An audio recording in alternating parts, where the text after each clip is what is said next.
very big special welcome. My name's Tiffany English and I've got a really big question for everybody today. Is AI killing offshoring? Offshoring being remote-based staff from other countries. What is AI actually doing to offshoring and what is that impact going to look like? I'm sure it's no surprise to many of you here that the construction industry has a major capacity problem, not just a labour problem. It's been happening for quite some time. If you look at some of the things on the screen, there is work to win, but we just simply don't have enough delivery teams to win it. We have senior people trapped in low-level administrative tasks, and I see this time and time again. And the reality is those senior people aren't very good at admin-based tasks either. We have estimating, RFIs, variations. I was talking to a gentleman today, he goes, I need 3 admin people to do work that I didn't even know was going to come because of the contracts we've won. The enormity of how much work, administrative work, comes from larger projects is really starting to play its toll. And local hiring alone simply can't move fast enough. So what does this mean for an industry that has been around and so strong for such a long time? The reality is this is why we feel busy constantly, why we feel unsupported, why we just can't get through the day. What's really interesting is this pressure is no longer just theory. Master Builders alone predicts about 130,000 workers that we're short in this year alone. We have a negative 21.5% productivity decline over the last decade. We have roughly 37% of construction businesses using AI, but I will say that as I was doing that research, that's very heavily marketed towards Tier 1, Tier 2, where they have resources and time to actually put into learning, adopting and using AI tools. And the reality is it's slightly controversial, but the construction industry is one of the top sectors that is slow to adopt. And it's not just AI, right? Because it's hard to move. The construction industry is typically hard to move.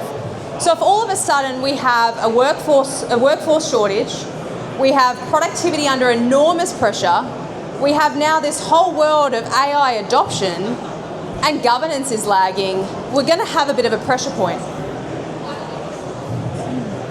So I want to push back on some arguments here, and I think most of you would have heard some of these things. Number one, AI will replace BPOs. Now BPOs is the sector in which case we recruit Filipinos, Indian teams, Sri Lankan teams, etc. And the dominant narrative is that AI agents will start to absorb the work that these BPOs have done in the past. Why would you hire an offshore estimator when AI could do that for you? The other take is that offshoring was just a stopgap. We've been doing it since the early 90s, there's no doubt about that. But they're a labour arbitrage play that now AI can completely abolish. Okay.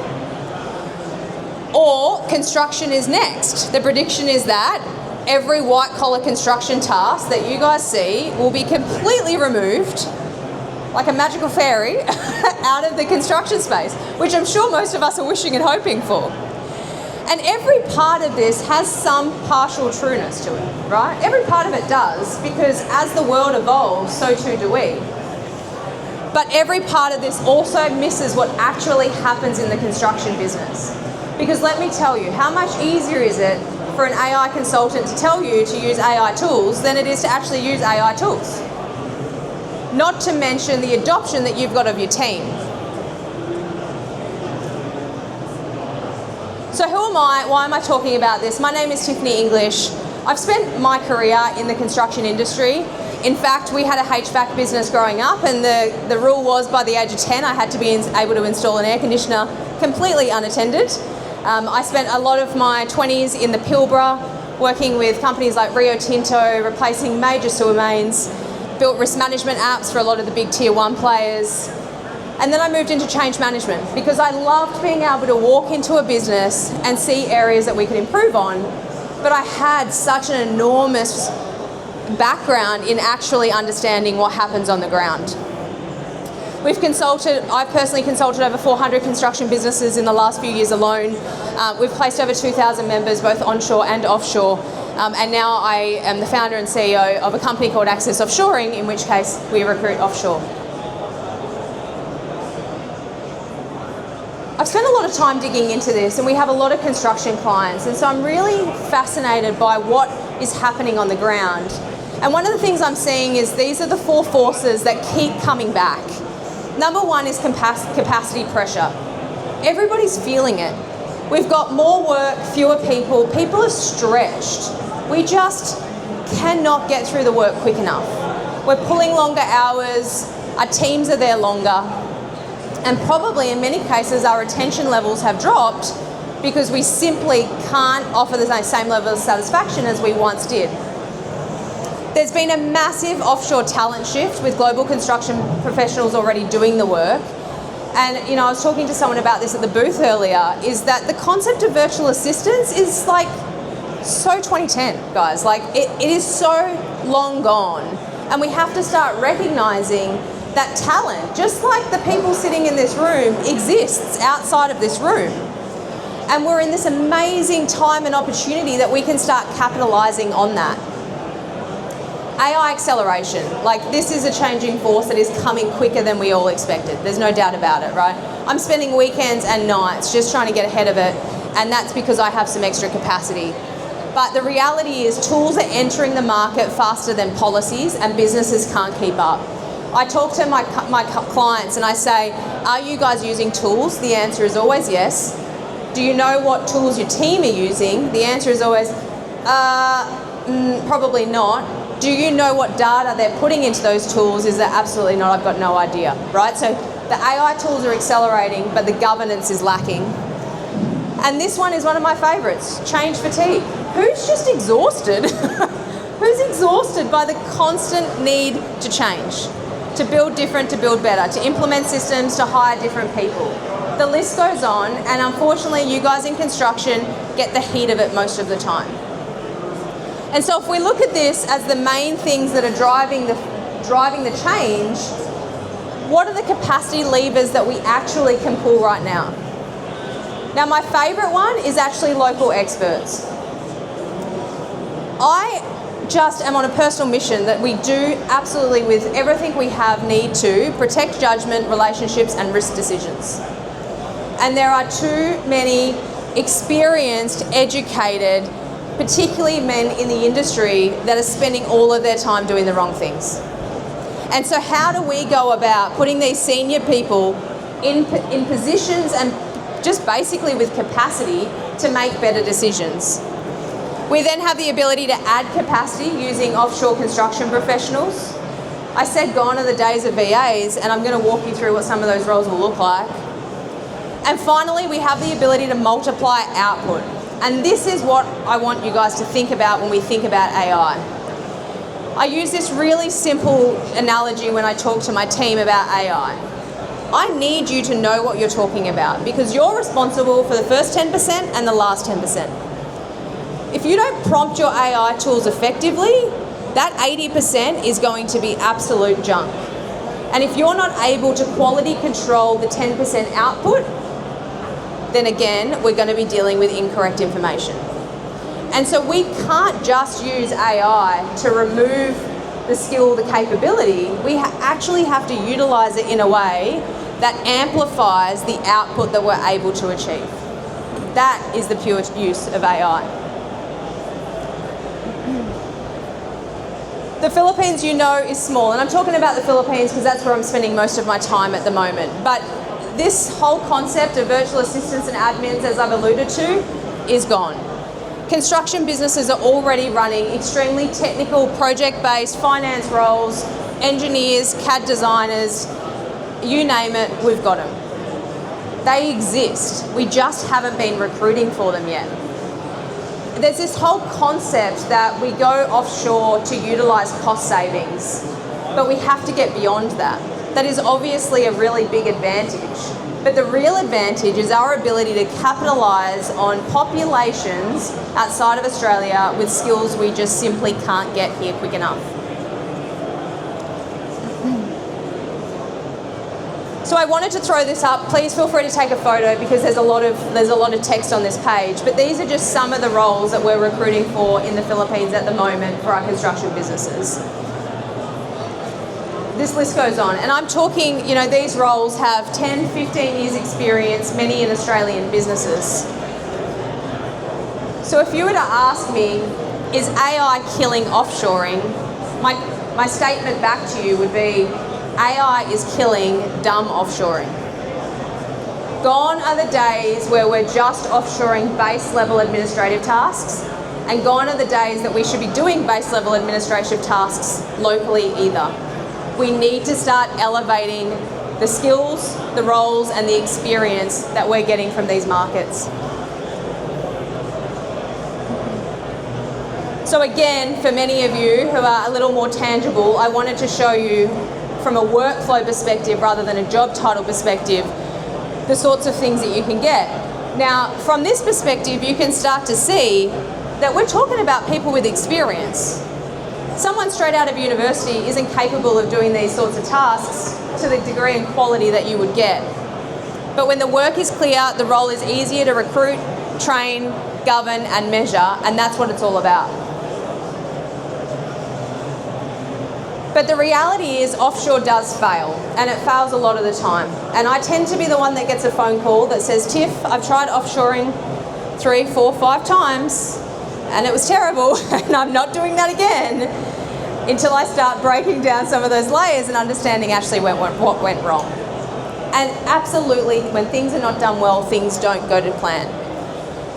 And people don't resist change because they're difficult. They resist change because of uncertainty, because of threat, because of unclear expectations. But these are the things that I hear, or the things that people will only say to me over a coffee away from their team, when they feel comfortable actually saying what the problem is. And when we start to break these down, will I lose control? Is this replacing me? And that conversation goes for AI, it goes for talent in other countries. Will this create more work for me?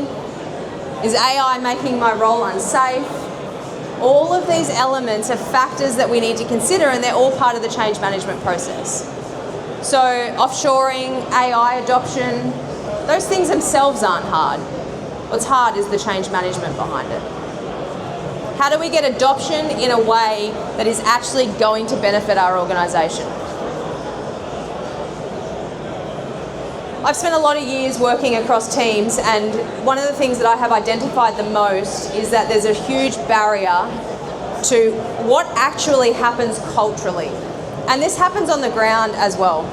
But the way we speak to and deliver instructions to someone in Australia is going to be very differently perceived to someone in the Philippines, as an example.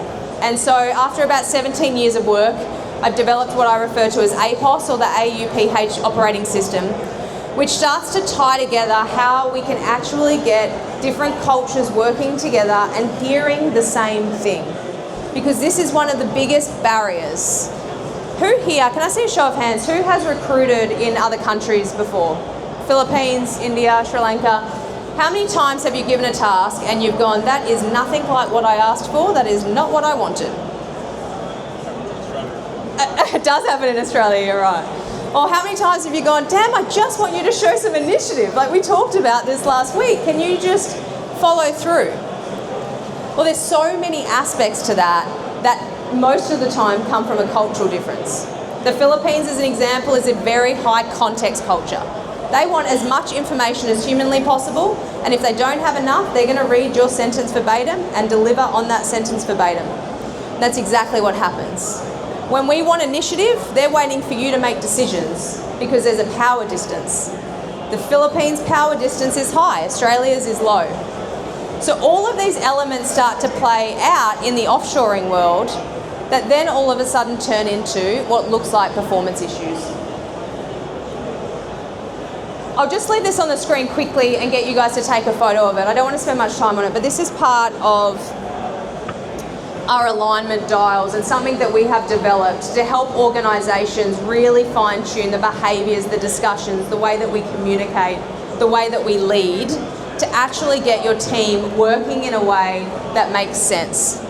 And until we can do that, you are never going to get as much performance out of that person or as higher output out of that person as you want. So for some context, because there was a lot of nods to this question, here's a great example of what happens when a brief is sent typically. Hey, can you do a takeoff for that Northbridge job? The estimator spends 6 hours, produces some takeoff templates, assumes the scope. It returns to you. You realise that the drawings were revision C, not revision D, and now rework is being done and we've got another 4 hours of work. Sound familiar? And this is such a typical case in the construction industry because we are so busy. There is just so much happening. The other thing that comes into play with clarity is that there is this concept of local context or organic context. Them sitting next to you is very underestimated. They don't have that opportunity. They're not listening to phone calls. They're not seeing customers walk in. They're not reading the documents that you're reading or being pulled into the meetings. So with clarity, it might take you another 2.5 minutes, but we're giving them drawing revision numbers, inclusions, target accuracy. The estimator confirms their understanding because we've built that out in the system, and we're able to return work in a format where you guys are just approving. That's the goal, right? And all of that is possible with talent all across the world. Same person, same skill level. It's just the way we've communicated has been adopted to match the style of the culture. So there's a couple of really important elements, and then I'm going to talk about where AI sits in all of this. In order to stay in control of offshore teams, it doesn't come from proximity. You don't get it. You're never going to get it. They live in another country. It comes from cadence, it comes from context, and it comes from clear measurables. And so these are some of the things that we implement with our clients to make sure that they're doing that. Now let me tell you, there are many factors to this that are completely accentuated with the use of AI. Our possibilities in getting this information now, in ensuring people understand this information now, is unbelievable. We have the ability to give information in ways we've never done before, and that puts us in a major competitive advantage. So let's add AI to that model, and we say if AI is not the employee, AI is the leverage layer.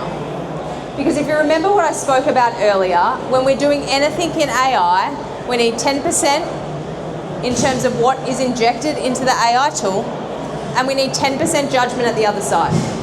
AI can do 80% of the middle, but we still need experience, we still need skill, we still need expertise.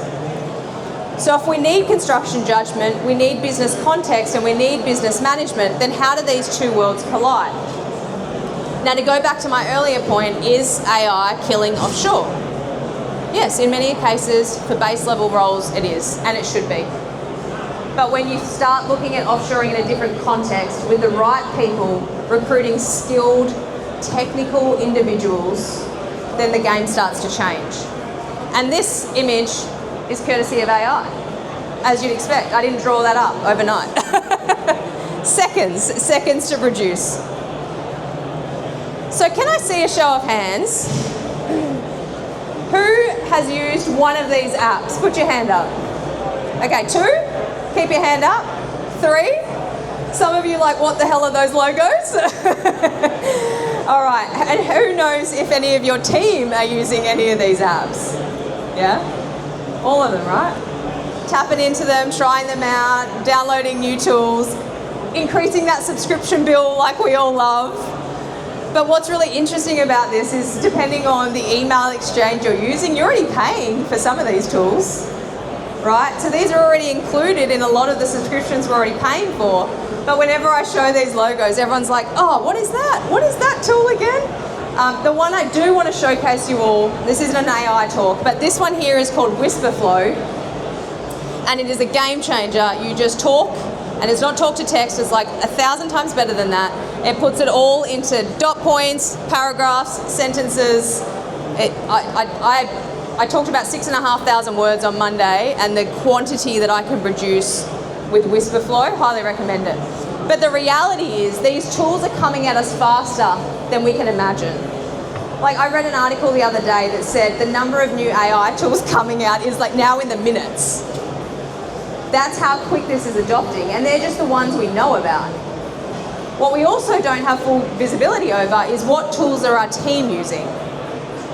But most importantly, how are they using those tools and what data and information are they putting in those tools? Because that is what matters.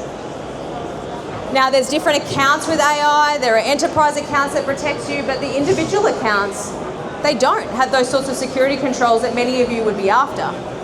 And so when we look at these tools, we have to start creating environments where we recognize people are going to want to trial, people are going to want to give it a go, but we have to have some governance around it.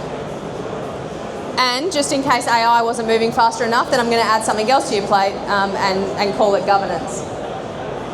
But the reality is AI without governance creates a significant amount of risk. One of the first things is wasted time, right? Like how much time, you know, I was talking to a family member the other day and I said, you know, I think I just spent all day using AI for things that were cool to create, but I don't really need. Right, so they're wasting time in an element that we're loading data, but we don't know how to do it. And we're also wasting time in that we're still handling tasks that AI could do in milliseconds. And for many of us, a hell of a lot better.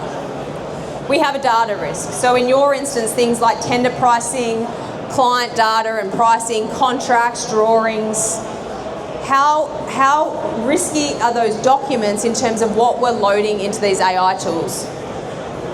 And then finally, generic output. And it's interesting, you know, I talk about how to train staff and I talk about how to train AI. And the reality is you're going to get the same outcomes.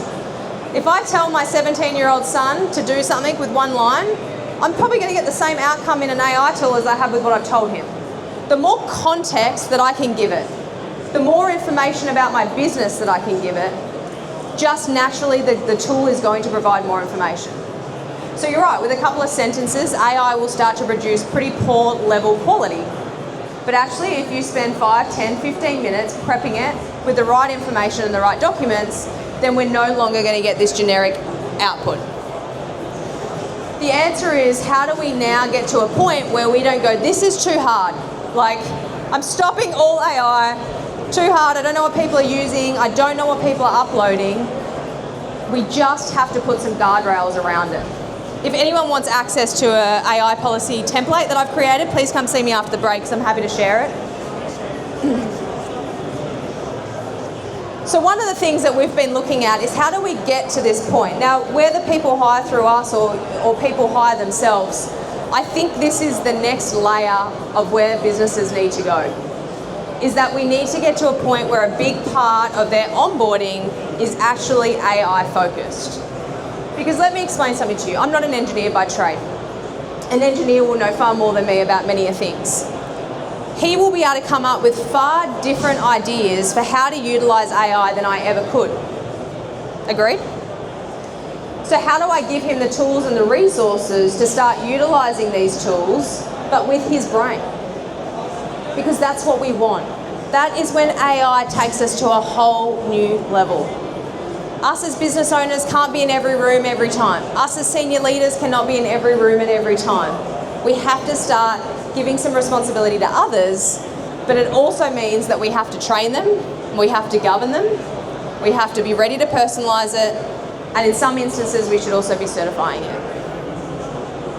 One of the things that we've built out for our customers now is this custom GPT that asks a series of questions that allows me to get context from the business. How do you communicate? What sort of work do you specialize in? Where do you want to be in the next 5 years? How do you communicate with your teams? What work are you looking to win? And we take that personalized business context, we call it a memory in AI, and we upload it to your team members' tools.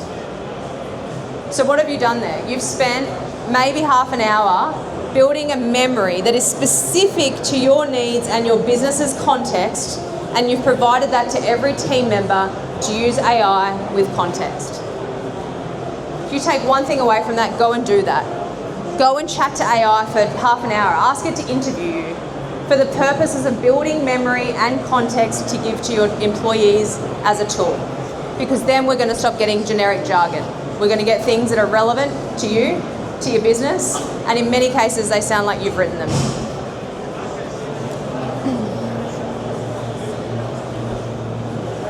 So as I've spent a long time in this industry watching how it's grown, I truly believe that this is the new capacity model.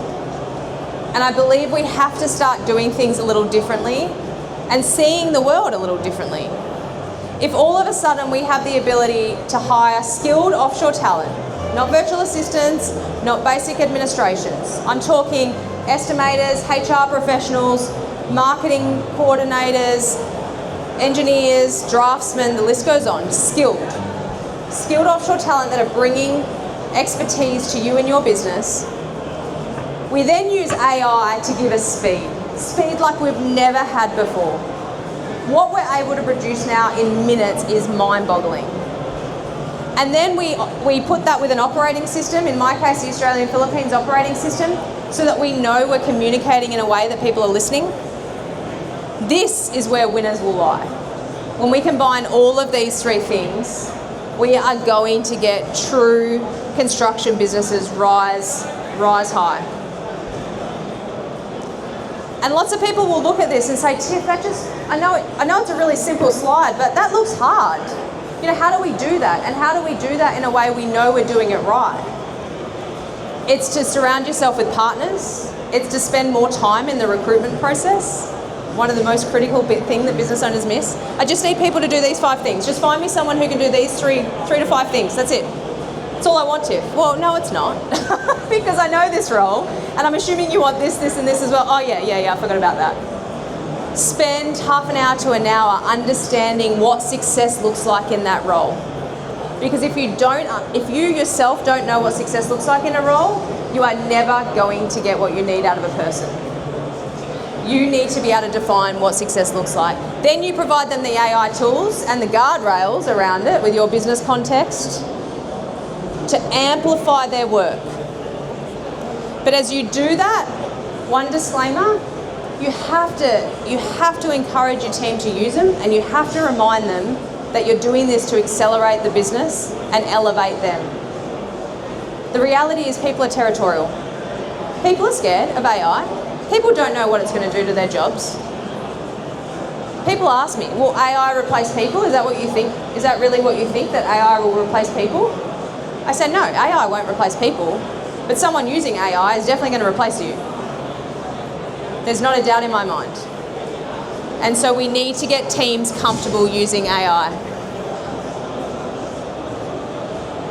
I want to talk to you quickly about Aptus, a client of ours, Brisbane-based but work nationally. They came to me really sceptical about offshoring and AI.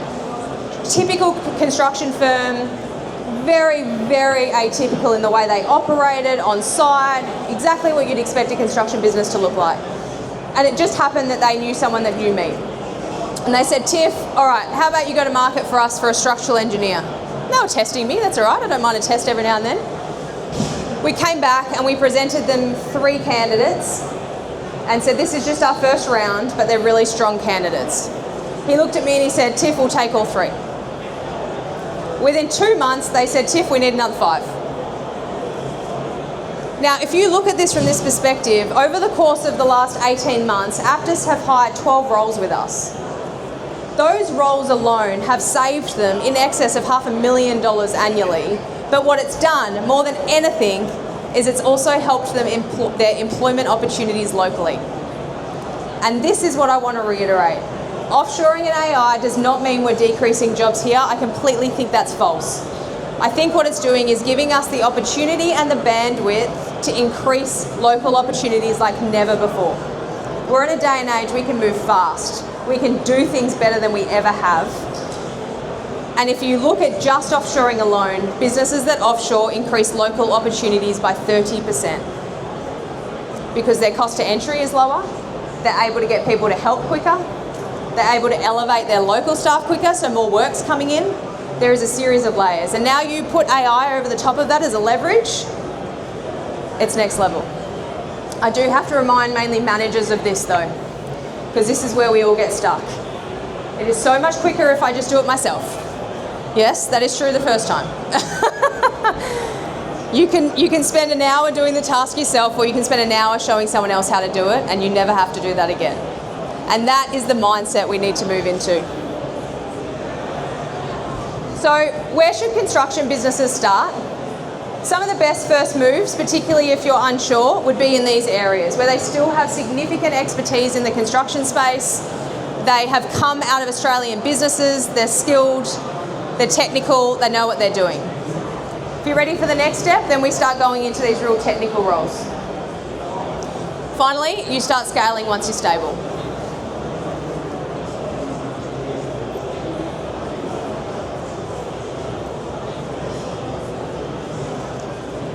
What I want to reiterate here is the first 90 days decide the outcome. This is not a set and forget.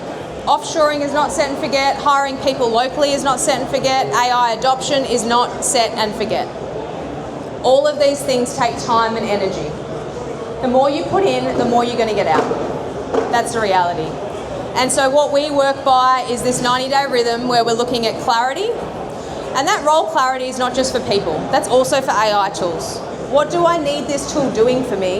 And within 90 days, what would success look like before we say this isn't the right tool? We need rhythm. How do we from a people perspective have cadence and feedback loops? But also from a tool perspective, how do we know that this is still working and that we're still using it and that the team are adopting it? Because one of the things that I see is that we implement a new AI tool, we do an hour training session, and then we say, right, everyone's okay? Let me know if you've got any problems, and the tool's never picked up again. And then finally, performance. How do we make sure that it's doing what we need it to do? And the only way we're going to know that is if we know at the very start, if we're crystal clear on what success looks like for the person or for the tool. This 90 days is more critical than you think. So what I'd love to say to you all, if you do want to see the sorts of sample profiles that we have, as well as our latest construction market report that I just released yesterday, then please scan that top QR code. But I would love to ask any questions of the audience, if possible. Anyone have anything?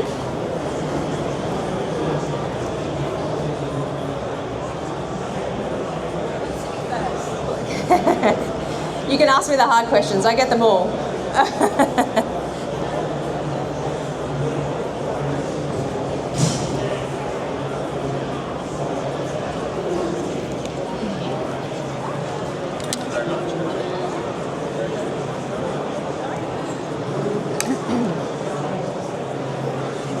Take two momentarily. There you go. Sorry about that. That's okay.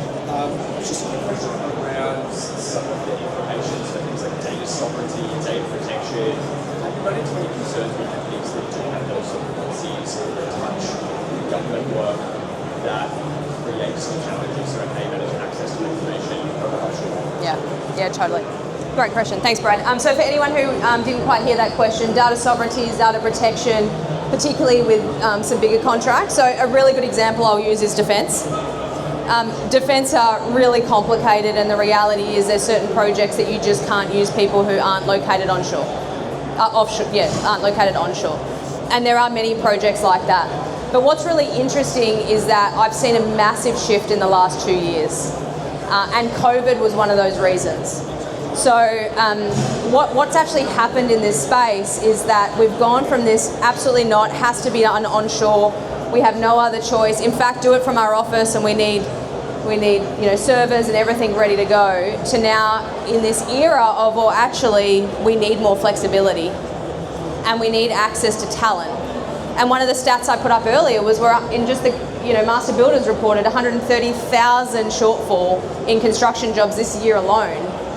Right, so if we look at that, there's a realisation that we just don't have the talent. And so some of those have become far less, there's still data sovereignty and requirements, but they've gone, okay, we actually have to think about this differently. And the reality is if we think like we've always thought, we're never going to get new outcomes, right?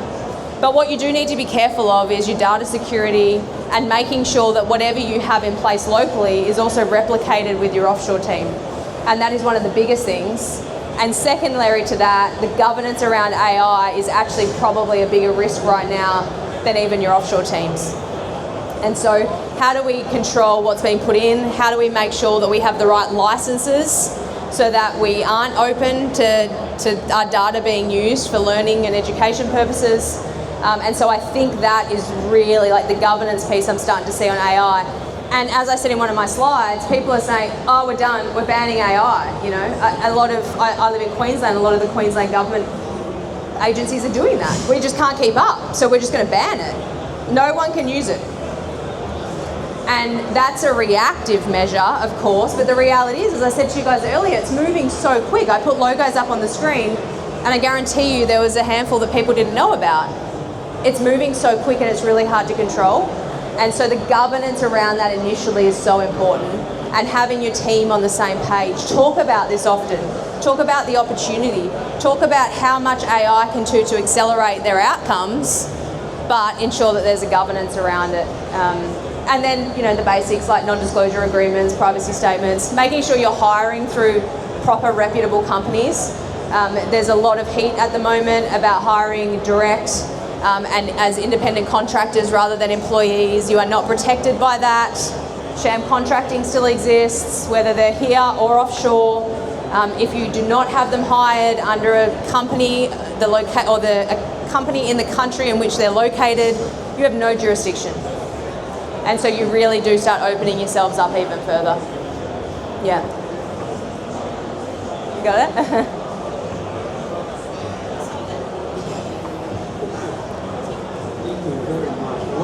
A lot of energy. Thank you. Quick question. Regarding the early stage of the design, so I could say documentation delivery. Regarding the early stage of the design, we know it's not difficult like offshore 3D renders, which are more cheaper. We know some offices opening up, company offices in the Philippines, in Vietnam. But is that possible to outsource the design itself already? That early stages, feasibilities, TAs. So is that possible already or not yet? Thank you. So you're talking about actually just buying the designs? The designs already exist? Yeah. In situ, essentially? Yes. Yeah, it is. They're hard to find and they're hard to verify, would be my biggest answer. So the offshoring world, in terms of this sort of design work particularly, has gone through an element of stages, right? The first stage was, how do we get in front of Australian businesses? We will do more outsourcing. And outsourcing is a concept where I will give you a project or a job, you'll complete that for me, you'll quality control it, and you'll give it back to me done. I don't want anything to do with it. And that came into that part where you might have given some scope, but most of that was done by them and their controls. And a few things happen to that. One, it's really hard to know who you're working with, you're providing feedback, you've got massive turnover. So when you want to go back for a second design, you're like, I've lost all of the IP that came on the first one, right? Because that person is no longer there. And so there's been this really big transition into the world of offshoring, which is where you're hiring dedicated full-time staff. And in that concept, they're essentially an employee for you. They're full-time dedicated to you, they're building what you want them to build, they're designing what you want them to design, and that is your IP, that is your work. And that is also it's a dedicated model. Like, treat them like an employee, embed them in the team, and we're finding a real shift. Like, the outsourcing world has done really well, made a lot of money, but it hasn't been sustainable for businesses that want to really scale and escalate. So you would have got more out of the just off-the-shelf design in that outsourcing world. Now you've got the ability to use people with skill to design things specifically for you, and it's your IP. Yeah. Any other questions? This world is changing so quickly, guys, and I want to finish off by saying that I don't believe today that AI is killing offshoring, and I don't think that AI is killing people in roles, locally or offshore. But what I do know for sure is that if we don't get on the bandwagon of utilising higher skills, recognising that skill and allowing them to work in that, and using AI to accelerate growth, we as a construction industry are going to be left behind. So now more than ever, please use this as some motivation to find those tools, to start expanding your mind on what roles we can source outside of the country, and start to recognise that we're in one of the greatest times of all, where we can access a global talent pool with tools that are allowing us to do things in hours rather than years. That's all from me today. Thank you so much for listening.